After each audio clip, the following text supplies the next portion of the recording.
Hoje eu tô aqui pra gravar um vídeo de um truque que eu inventei, acho que ninguém sabe.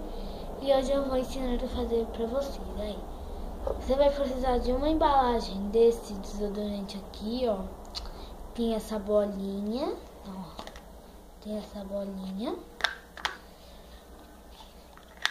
Esse desodorante. Água. Tem que ser água, tá? Água. E uma faca. A gente vai começar abrindo e vai tirar essa bolinha com a faca. Vai pegar a faca, enfiar assim, ó. Vamos aí. Assim. E empurrar, tá? Opa! Toma cuidado nessa hora pra não cortar o dedo. Vai tirar essa bolinha aqui, que parece de ping-pong. E vai colocar água aqui dentro. Vou colocar a água.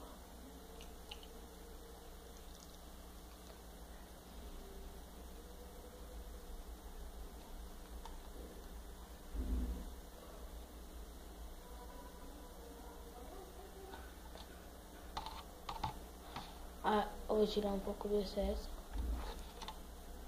Olhou. Ai, olhou. Coloca a bolinha.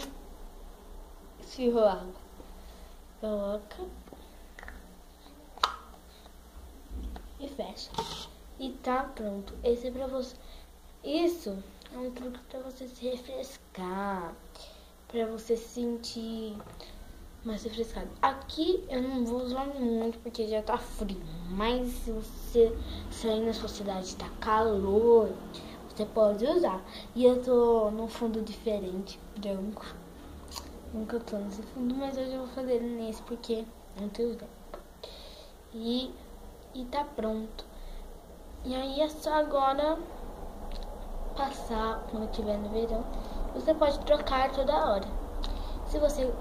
Espero que vocês tenham gostado. Se você gostou, deixe seu gostei. Se inscreva no meu canal para me ajudar aí embaixo. E coloque mais sugestões para mim fazer, tá bom? Obrigada. Beijo. Tchau.